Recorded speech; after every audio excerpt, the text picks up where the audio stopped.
Come in, Ether. This is Barbo Observatory. Are you receiving this?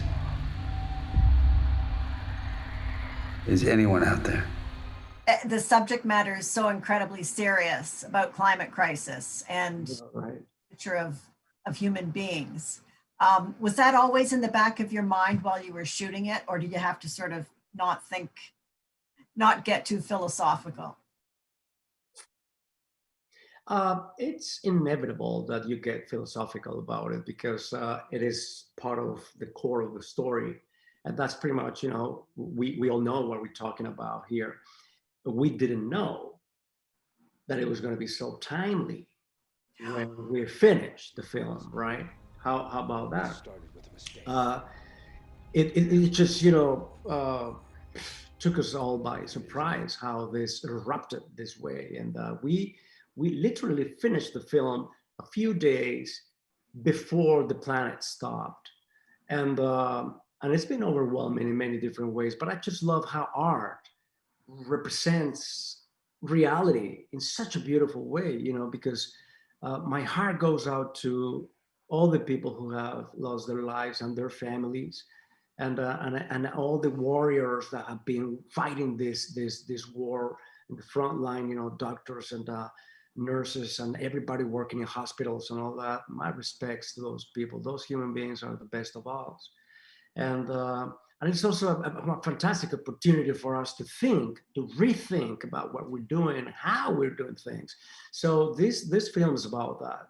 It's a beautiful chance for everybody to recap, and this is a fantastic reckoning time for everyone to understand one thing, that we're on the same ship. We're all in this only planet that we know and we love and we live in. And the second most important thing is that we can fix whatever we have done wrong, and we can make it better. That's our task. I hope so. I hope so. Spaceship that we hoped would be our future. I have to warn them about the conditions on Earth. Your character he's in this space capsule. He's not in the horrible conditions that George's character is in. Was it claustrophobic? It was in many ways, especially because we think about what you mentioned at the beginning. We can't stop thinking about what we're telling and the story we're telling and where we are, not only philosophically, but also physically and emotionally. And just being in a confined space, that changes a lot of things. Just take a look around. A lot of millions of human beings don't have the luxury of having, like a big house or a big garden, not even a balcony to, get out there and breathe some fresh air. So this has been a tremendous challenge for humanity, and it is for this crew of fantastic scientists who are in this ship. But that is something you are trained for. As an astronaut, that when you say yes to the space program, then that this is it's going to take everything from you. It's going to take the best from you, and only a few special, fantastic, talented scientists can do that job. It's incredible. And the subject matter is so dark, but the movie is so beautiful, and there's hope. Thank you. I agree with you. There's a lot of hope in it, although it's probably apocalyptic, but it is a possibility that is real. But there is hope because we can fix it. Does any one copy? We're not receiving anything. That puts our last contact with Mission Control at 3 weeks. The big towering behemoth in the film, to my mind, is the climate crisis. I really thought the way they handled it, they didn't talk about it that much, because why would you talk about it? There's no point. There's nothing to be gained by talking about it. And I thought that was really an incredibly natural thing to do. But was it always at the back of your mind like it was ours?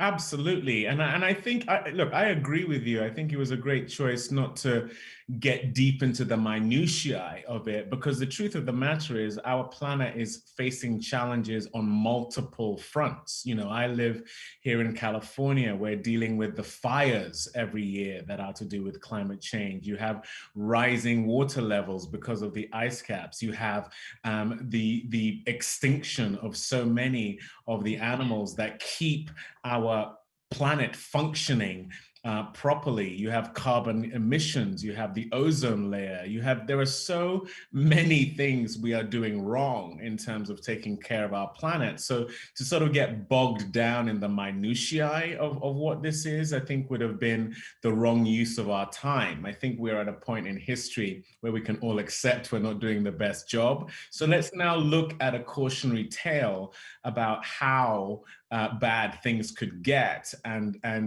what that could mean for humanity. And we shot this film before the pandemic, before we had a scenario that showed us just how fragile we are and how things can change in a matter of weeks.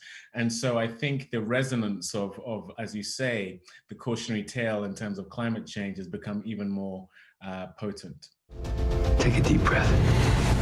There is an antenna stronger than ours. We get there, they'll hear us. Is anyone receiving this? It's gonna take a walk outside. Oh, it's just incredible. Just gives me chills thinking about it. I thought it was brilliant the way it handled it.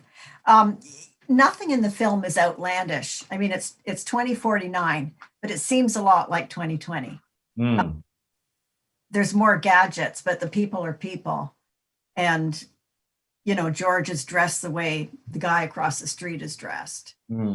So it's about, you know, what unites everything is the humanity of the piece.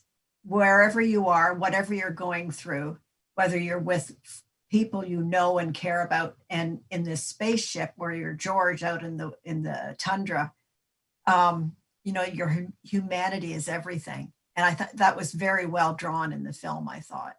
Yeah, I think we're at a point in cinematic history where we recognize that in the past, films like this have been a bit outlandish in terms of their predictions of the future. And as a result, it means that the films don't age very well. And so, you know, I think very good choices have been made, you know, acknowledging that things are going to move forward technologically, but not to a degree whereby it's sort of silly, and especially as that would undermine the fact that we're trying to tell a story that has those fantastical sci-fi elements, but feels grounded in truth, grounded in believability and relatability. And so I think that was it was the right choice to go for a more grounded approach. Yeah, otherwise it wouldn't have mattered. And quickly, if you could tell me, having had experience, you know, with the idea of space, would you tour there or would you live there, given the No. Yeah, me too. I'm with you. No. I'm very much an earthbound creature. I admire folks who have that kind of mindset. In fact, that was one of the things Felicity Jones and I really had to get our heads around, is what kind of person is happy to leave the planet for 2 years at a time. I imagine you're someone who is quite happy to leave certain things behind. I'm not that person. I'm very happy with my wife, my kids, my home. And I think that's the thing we're all learning in this pandemic, is how important those connections are. But while you're doing all that, your own life is just slipping away. That's why I have to contact them.